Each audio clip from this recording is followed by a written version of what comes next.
सत्य प्रेम के साथ वचन उचारो बंदगी। सत्य प्रेम के साथ आज बहुत बड़ा सौभाग्य का दिन है कि हम सबको संतों के, गुरुजनों के, साध्वीजनों के और इतने सारे भक्तों के एक साथ एक दूसरे को दर्शन हो रहे हैं। इस राजस्थान की पावन भूमि कोटावारा के जितने भी क्षेत्रीय हों या बाहर से आए हुए भक्त सज्जन हों, उनको, इस भूमि को मैं प्रणाम करती हूँ और आप सबका इस मंच से बहुत बहुत स्वागत करती हूँ। बहुत दिनों से बहुत भक्तों का आग्रह था कि आप यहाँ आइए राजस्थान में, और मेरा भी बहुत मन था कि आप सबसे मिलूं, आपके दर्शन करूं। आज वो सौभाग्य का दिन कि मैं आपको देख पा रही हूँ और आप मुझे देख पा रहे हैं। ये दुर्भाग्य है कि आप मुझे सुनेंगे लेकिन मैं आपको इस मंच से नहीं सुन पाऊँगी।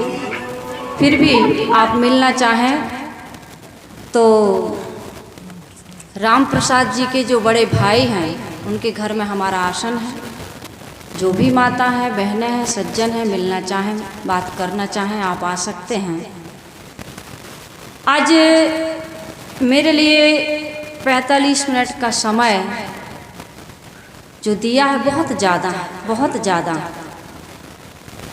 मुझे नहीं लगता है कि जीवन के परिवर्तन में 45 मिनट की भी आवश्यकता है, क्योंकि हमारे जीवन में जब कभी भी बदलाव होता है तो क्षण मात्र में बदलाव हो जाता है।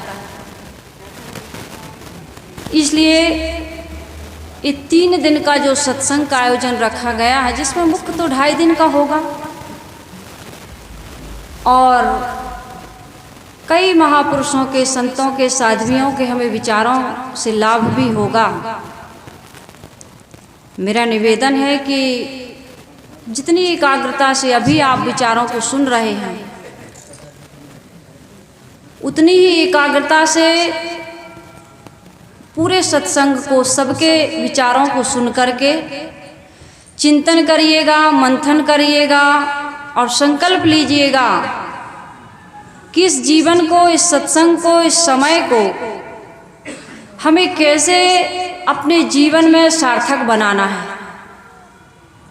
सद्गुरु कबीर साहिब जी का एक बहुत ही मार्मिक संदेश, इस संदेश को जन जन तक पहुंचाने में सद्गुरु कबीर साहिब जी ने आज से 650 वर्ष पहले,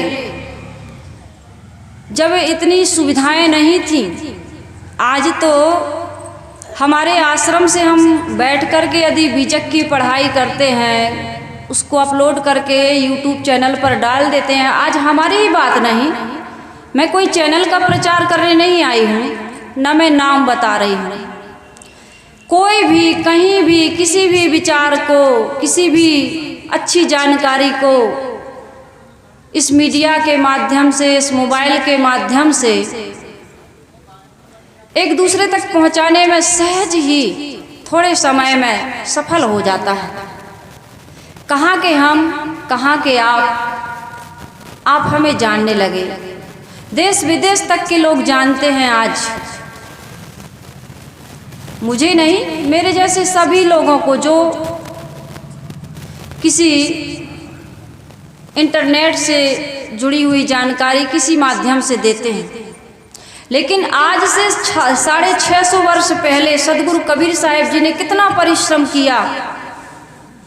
सद्गुरु कबीर साहिब जी कहते हैं, देश विदेश से हों फिरा, गांव गांव की खोरी, ऐसा जियरा ना मिला, लेबे फटक पछोरी।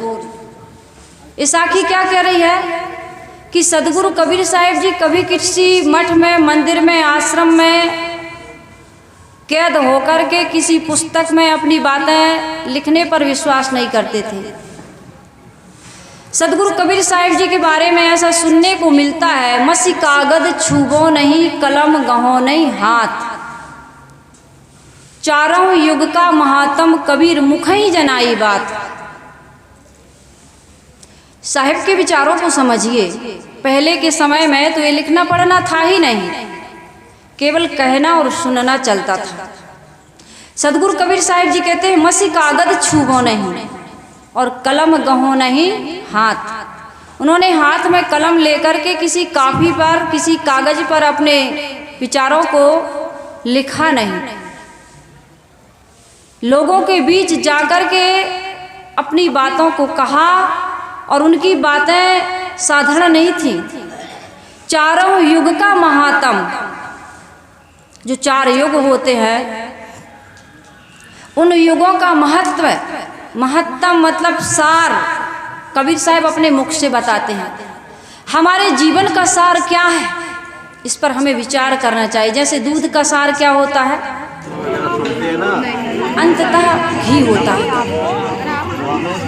हम दूध को जमाते हैं, दही बनाते हैं, फिर बिलोते हैं तो मक्खन निकालते हैं, फिर आग में तपाते हैं तो घी निकलता है। इसी प्रकार से हमारे जीवन का सार क्या है। हमारे गुरुदेव जी कहते थे कमाना और खाना और जीवन यूं ही बिता देना ये जीवन का सार नहीं है। कमाते क्यों है, खाने के लिए, खाते क्यों है, जीने के लिए, और जीते क्यों है ये हमें पता होना चाहिए।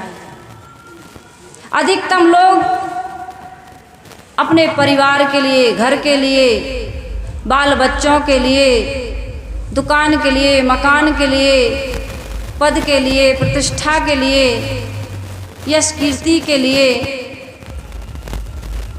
इसके लिए जीते हैं। लेकिन हमारे गुरुदेव जी कहा करते थे कमाओ खाने के लिए, क्योंकि जीवन है तो खाना पड़ेगा। 1 बार नहीं, 2 बार नहीं, 3 बार खाते हैं। कितने लोग 3 बार, कितने लोग 2 बार, 1 बार तो सबको खाना ही पड़ता है। लेकिन हमारे गुरुदेव जी कहते थे कमाओ खाने के लिए, खाओ जीने के लिए और जियो आत्म कल्याण के लिए, समाज की सेवा के लिए। यदि ये 2 काम नहीं हुए, आत्म कल्याण का और समाज की सेवा का, तो हमारा जीना कैसा है। जीने को तो यूं जीवन पशु पक्षी भी जीते हैं, क्या फर्क है फिर हम में, बहुजन में यूं जीते हैं, क्या खोया क्या पाया, इसको भी तराजू में तौल, नर तन है बड़ा अनमोल, तू समझ ले इसका मोल, प्रभु नाम तू मुख से बोल, विमान में यूं ना डोल, नर तन है बड़ा अनमोल, तू समझ ले इसका मोल। देखिए जो पास में बैठे हैं उनको कितना बढ़िया लाभ मिल रहा है ना, और जो दूर में बैठे हैं उनको लाभ नहीं मिल रहा। अभी यहाँ कोई सरकार की योजना निकल आए तो कहेंगे हम आगे, हम आगे, मैं आगे, मैं आगे, धक्का मुक्की होगी आगे आने के लिए।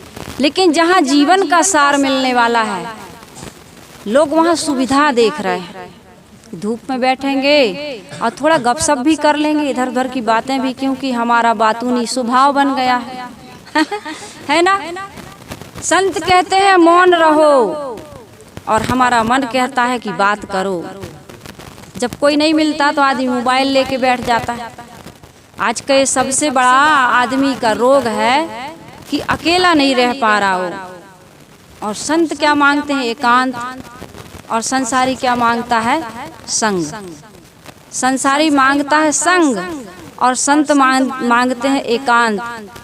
तो मैं भजन कह रही थी, आप लोग सुन रहे हैं और ऐसे ही सन्नाटा से सुनेंगे तो सब समझ में भी आएगा। यदि माइक चले भी लेकिन मन शांत ना हो, हमारी जुबान बंद ना हो तो कुछ समझ में नहीं आएगा, इधर से जाएगा और इधर से निकल जाएगा। ऐसी भी कथा लोग सुनते हैं। हमारे जीवन में परिवर्तन नहीं हुआ, इसका कारण क्या है? हम ऐसी ही कथा सुनते रहते हैं। तो मैं कह रही थी कि नर तन है बड़ा अनमोल, तू समझ ले इसका मोल। अभिमान में यो ना डोल, प्रभु नाम तू मुख से बोल। प्रभु का नाम क्या है? ये बड़ी समस्या, बड़ी लड़ाई, बड़ा झगड़ा मचा हुआ है समाज में। कबीर साहिब जी कहते हैं कि हमारे अंदर ही प्रभु है। गोस्वामी जी भी कहते हैं, उपनिषद के ऋषि भी कहते हैं, गीता भी कहती है, भागवत भी कहती है, सभी महापुरुष कहते हैं कि हमारे भीतर बैठा हुआ जो परमात्मा आत्मा है वही परमात्मा है। उसका दर्शन क्यों नहीं होता? इसलिए नहीं होता क्योंकि हम बाहर खोजते हैं। ये बाहर इसलिए खोजा जाता है कि हमें अंदर की याद आ जाए। यदि अंदर वाला निकल जाए तो बाहर वाले की फिर जरूरत क्या? हमारे अंदर में वो शक्ति ही नहीं रहेगी कि बाहर वाले को हम जान सकें। इसलिए मैं कह रही थी कि नर तन है बड़ा अनमोल, बहुत अनमोल है। गोस्वामी जी ने कहा बड़े भाग्य, में गाती रहती हूँ इसलिए ऐसे ही बता रही हूँ, बड़े भाग्य मानुष तन पावा, सुर दुर्लभ सदग्रंथ गावा। क्यों गावा? क्योंकि ये साधन का धाम और मोक्ष का दरवाजा है। लेकिन इसको हमने कहाँ बर्बाद कर दिया? जीने को तो यूं जीवन पशु पक्षी भी जीते हैं। 3 टाइम का भोजन, मकान, आवास जिसको कहते हैं, भोजन, कपड़ा और मकान, घर गृहस्थी, परिवार, इसी में पूरा जीवन हमने खपा दिया। 3 बार भोजन और भजन 1 बार भी नहीं। हमारे संत कहते हैं भाई 3 बार भोजन भजन 1 बार, 3 बार भोजन भजन 1 बार, इसमें भी आती हैं उलझने हजार। 3 बार भोजन बनाने में उलझन जो आती है उसको हम पूरा जीवन निभाते हैं, लेकिन 1 बार भजन करने में दिन में 24 घंटे में कभी कोई 1 बार समय निकालता है पूजा के लिए, प्रार्थना के लिए, कथा के लिए, सत्संग के लिए, स्वाध्याय के लिए या किसी की सेवा के लिए, तो कुछ अड़चन आ जाती है, परेशानी आ जाती है, तो लोग क्या कहते हैं?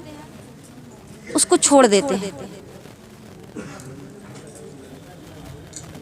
लेकिन भजन असली है, क्योंकि भोजन और प्रजनन तो हर योनि और खाने में किया जाता है, लेकिन भजन कब किया जाता है? जब हम मनुष्य शरीर को प्राप्त करते हैं। क्योंकि साधन धाम मोक्ष कर द्वारा और पाए न जही परलोक संवारा। लोग खूब संवार रहे हैं लेकिन परलोक को नहीं संवार रहे हैं। जबकि संत कहते हैं यहाँ हम कितने समय के लिए आए हैं? 2 दिन रहने आया मुसाफिर, 2 दिन रहने आया। 2 दिन रहने आए हैं, अर्थात बहुत कम समय के लिए आए हैं। जब हम मर जाएंगे ना तो हमारी तस्वीर बनवाएंगे लोग।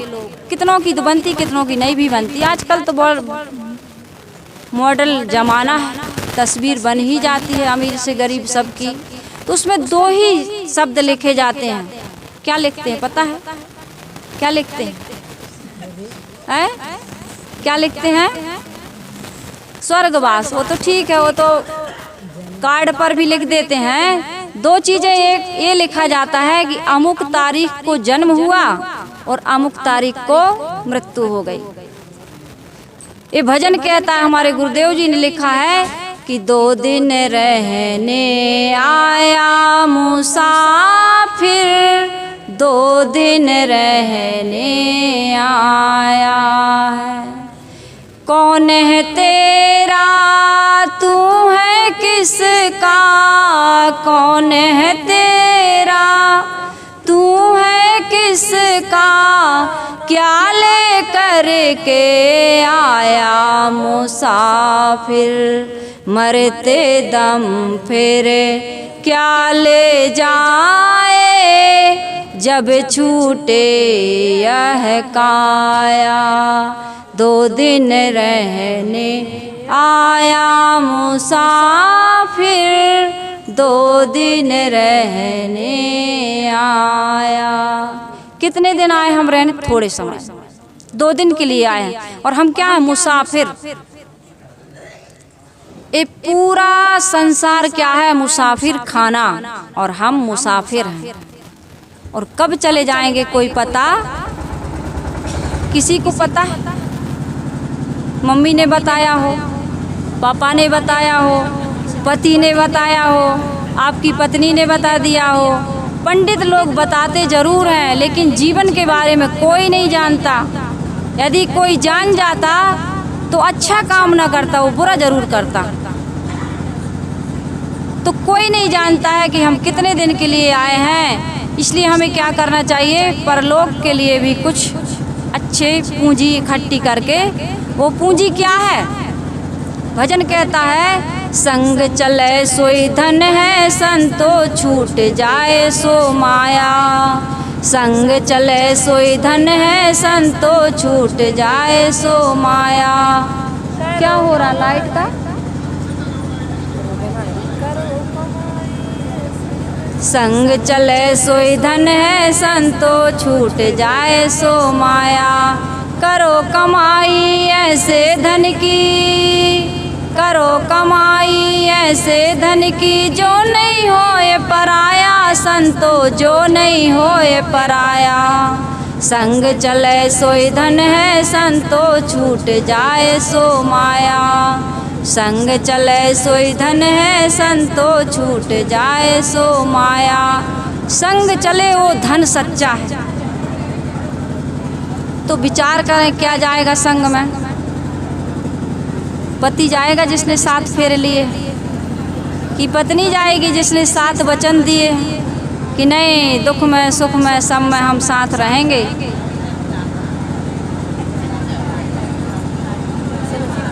गाते हैं ना, छोड़ेंगे ना हम तेरा साथ, कब तक? वो साथी मरते दम तक, यहीं तक। इसके आगे कोई साथ में जाने वाला नहीं है। लेकिन एक चीज़ संग में जाती है। क्या जाता है? हमारे कर्म, कर्म जाते हैं। अभी हल्ला भी होने लगा करके आप सभी लोग श्रवण करेंगे। मैं कह रही थी कि संग चले सोई धन है, संतो छूट जाए सो माया। करो कमाई ऐसे धन की, करो कमाई ऐसे धन की, जो नहीं होए पराया, संतो जो नहीं होए पराया। संग चले सोई धन है, संतो छूट जाए सो माया। सदगुरु कबीर साहब जी हमको यही समझाते रहे कि ये सब माया है। साहब कहते हैं जो छूटने वाली वस्तु है वो क्या है? माया। और माया क्या है? ये प्राणी, ये पदार्थ, ये पत्नी, ये बच्चे, ये पति माया नहीं है। इनके प्रति जो मोह है, लगाव है, आकर्षण है, प्रेम नहीं कह रही हूँ मैं। प्रेम अलग चीज़ है, जिस पर से सदगुरु कबीर साहब जी की साखी मुझे लेना था, लेकिन विषय उसी के अंतर्गत इर्द गिर्द चल रहा है।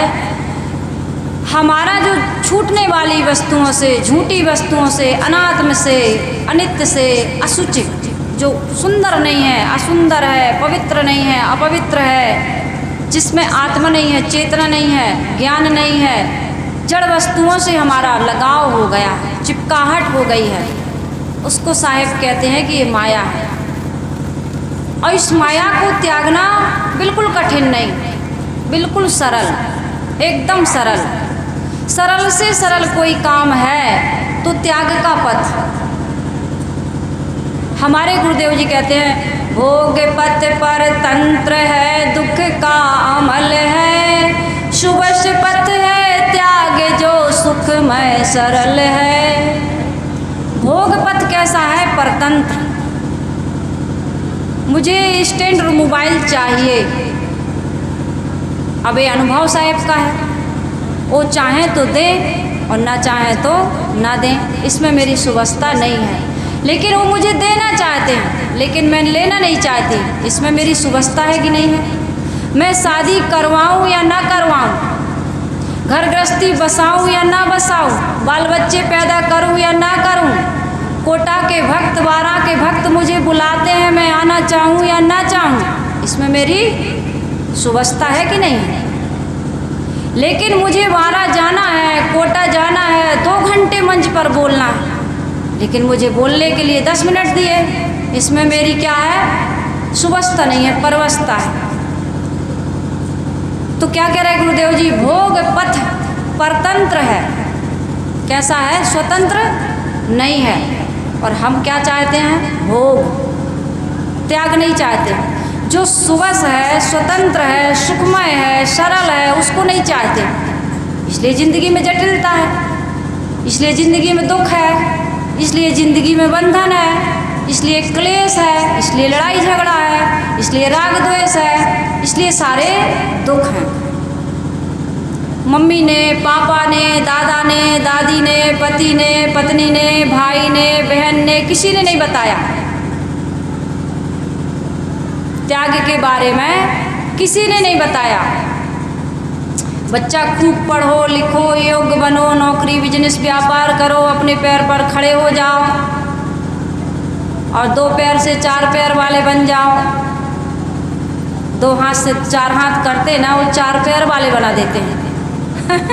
संत की दृष्टि से कह रही हूँ मैं, घर परिवार और समाज की दृष्टि से नहीं कह रही हूँ। जैसे ही आदमी के 2 पैर होते, 2 हाथ होते ना, 4 हाथ वाला जैसे ही बनता है तो क्या बन जाता है? 4 पैर भी तो हो जाते हैं। और 4 पैर वाला कौन होता है? आदमी की जानवर। केवल भोग, केवल भोग। और जीवन किस लिए मिला है? साधन धाम मोक्ष कर द्वारा, पाए न जेहि पर लोक संवारा। स्वर्ग नरक अपवर्ग निसेनी, ज्ञान वैराग्य भक्ति सुख दैनी। ये मानव जीवन कैसा है? ये भोग भूमिका वाला शरीर नहीं है, ये योग भूमिका है। इसमें साधना होती है, इसमें भजन होता है, इसमें त्याग का महत्व है, इसमें साधना का महत्व है, इसमें सेवा का महत्व है। सदगुरु कबीर साहिब जी कहते हैं, मानुष तेरा गुण बड़ा, मास न आवे काज, हाड़ न होते आवरण, त्वचा न बाजन बाज। इस मनुष्य शरीर से यदि सेवा नहीं की गई, परोपकार, भलाई का काम, साधना का काम, संयम का काम, त्याग वैराग्य का काम, कल्याण का काम, मोक्ष का काम, तो फिर ये किसी काम का नहीं है। और जानवरों के शरीर, हड्डियाँ, मांस, सारे अंग काम में आ जाते हैं। बहुत सुनते होंगे आप लोग भी, ज़्यादा विस्तार करने की ज़रूरत नहीं है। मुझे जो समय दिया है मैं तो कहती हूँ इसके पहले मुझे इशारा कर देना, क्योंकि बोलने वाले को पता नहीं चलता। प्रयास तो मैं करूँगी समय के अंदर बंद करने का, कि मैं समय के अंदर ही बंद कर दूँ, लेकिन संचालक महोदय जी हैं या हमारे बगल में बैठी हैं साहब, मुझे बता देना कि समय हो गया।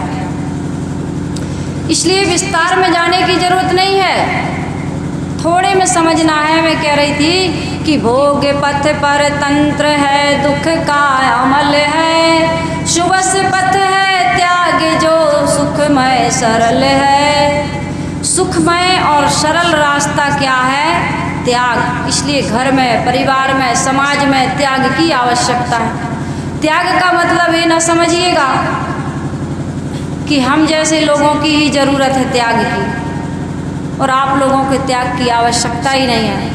बोलिए सद्गुरुदेव की जय। साहिब जी क्योंकि हम सब दुखी हैं। क्या हैं हम सब?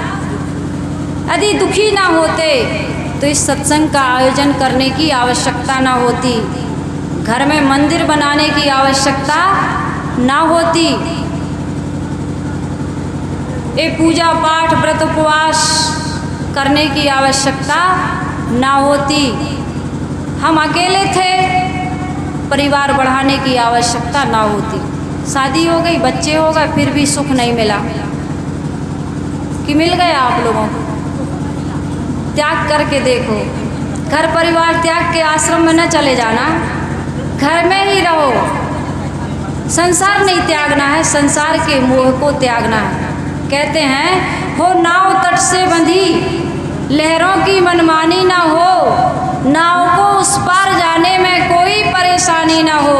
देख माझी याद रखना, कोई नादानी ना हो।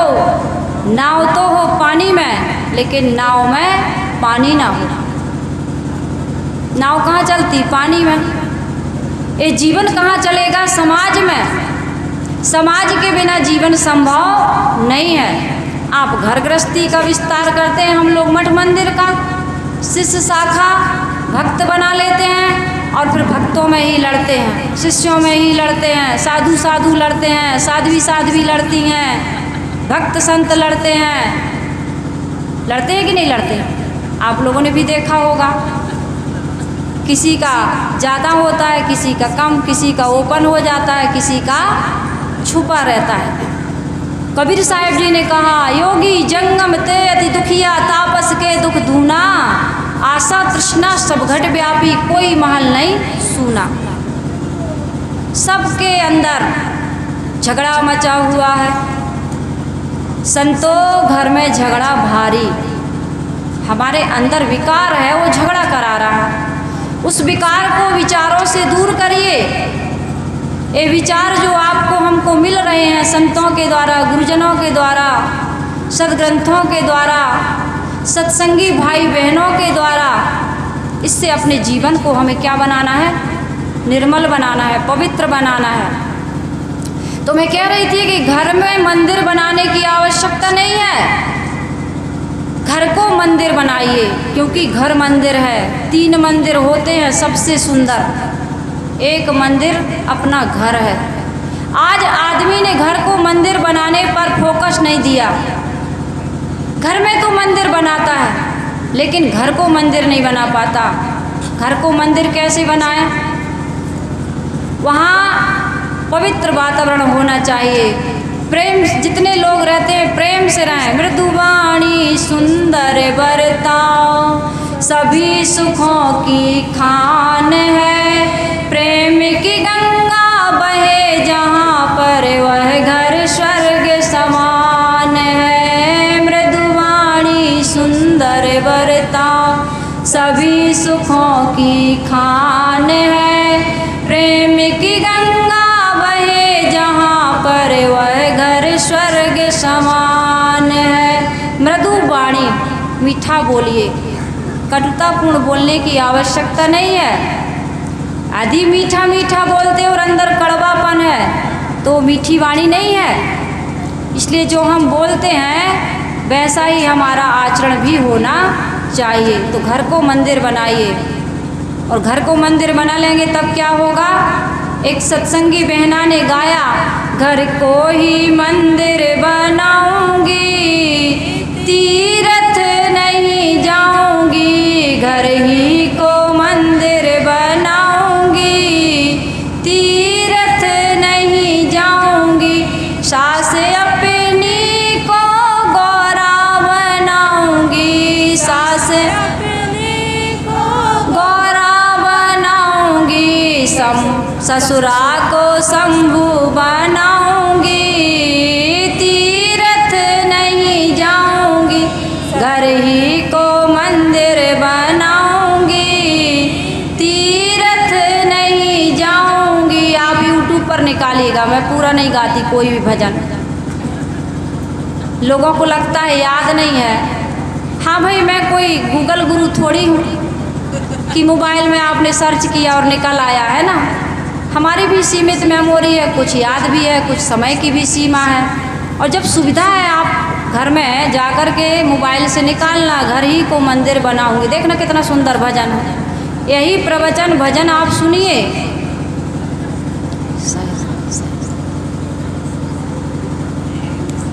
तो मैं कह रही थी पहला मंदिर क्या है? घर। और घर के सदस्य क्या है? देवी और देवता। घर के सदस्य क्या हैं? देवी और देवता। आओ ना सब यहाँ आओ, मंच पे आइए आप लोग। घर के जितने भी सदस्य हैं देवी और देवता हैं। आइए साहब। तो सुनेंगे आप हमारी बात माता बहनें। घर हमारा मंदिर है, बता देना कितने मिनट। घर हमारा मंदिर है, घर के सदस्य देवी देवता हैं और उनकी जो पवित्र भावना से हम सेवा करते हैं, उनको खिलाना पिलाना, उनकी उचित देखभाल रखना, ज़रूरतों की पूर्ति करना, उनका आदर और सम्मान करना, ये क्या है? पूजा। यही है पूजा। पहले घर के लोगों का आदर सम्मान करना सीखिए, उनकी ज़रूरतों की पूर्ति करिए, पवित्र मन से, सुंदर भाव से, हृदय की कोमलता से। घर के जो भी कार्य हैं उनको हम संपादित करते हैं तो वही पूजा बन जाता है। आप सास को खिला कर के खाती हैं, ससुर को खिला कर के खाती हैं, कोई भूखा आ गया, अतिथि आ गया, संत गुरुजन आ गए, उनको खिला कर के खाती हैं, आप भूखी हैं तो समझ लीजिए उस दिन आपका क्या हो गया? व्रत हो गया। अलग से व्रत ना कर पाएँ तब भी आपका व्रत हो गया। आप सास के कड़वे वचन सह लेती हैं, ससुर के वचन, पति के वचन सह लेते हैं, भले वो उस समय गुस्सा में है और अनावश्यक बोल रहे हैं, उस समय जवाब नहीं देते क्योंकि वो क्रोध में है। कहते एक क्रोध में आग बने तो दूसरे को क्या बनना चाहिए? पेट्रोल बन जाते हैं हम लोग, पानी नहीं बनते। अब इसलिए घर में फिर झगड़ा होता है। तो पानी बन जाइए। कभी पत्नी नाराज हो तो पति को पानी बन जाना चाहिए और कभी पत्नी नाराज हो तो पति को पानी, सास हो तो बहू को। इतना सा समझौता हम घर परिवार में नहीं कर सकते। यदि कर लेते हैं तो ये तपस्या है, इसी को कहते हैं तप। बाहर मुड़ मुड़वाने की, गहने उतार करके या सफ़ेद कपड़ा पहनने की आवश्यकता नहीं है। वहाँ भी यही काम करना है और यहाँ भी यही काम करना है, नहीं तो यहाँ भी वही होता है जो वहाँ होता है। इसलिए मेरा निवेदन है, पहला मंदिर घर और दूसरा मंदिर जो समाज में होता है, और तीसरा मंदिर क्या है? हमारा मन। मन मेरा मंदिर। हमारा मन क्या है? मंदिर। मन को मंदिर बनाइए, मन को पवित्र बनाइए, निर्मल बनाइए, कोमल बनाइए, सरल बनाइए। क्योंकि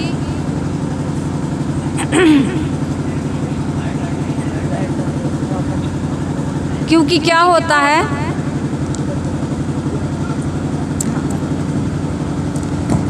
क्योंकि क्या होता है, जब हमारा मन निर्मल हो जाता है तो जीवन में स्वर्ग उतरता है। तो अपने जीवन को स्वर्ग से सुंदर बनाने के लिए हम सबको इन बातों पर विचार करना है। और जो व्यक्ति इन बातों पर विचार करेगा, अपने मन को मंदिर बना लेगा, घर को मंदिर बना लेगा, मन को मंदिर बना लेगा, उसे बाहर मंदिर में पूजा पाठ करने से रोकने की भी कोई ज़रूरत नहीं और करने जाने की भी कोई ज़रूरत नहीं है। तो आप और हम जिस मंदिर में 24 घंटे रहते हैं, उस मंदिर का वातावरण शुद्ध बनाएं, जिनके साथ हमारा जीवन निर्वाह हो रहा है, जिनसे हमें दुख सुख में सहयोग मिलता है, ऐसे देवी देवताओं का आदर करें। और जो कुछ भी हम करते हैं, कबीर साहिब जी कहते हैं, जो कुछ करूं सो पूजा। बिल्कुल सावधानी पूर्वक, सजगता पूर्वक जीवन में मन वाणी कर्म से व्यवहार करें, वही पूजा बन जाएगा। आज इतना ही कहकर मैं अपनी वाणी को विराम दे रही हूँ।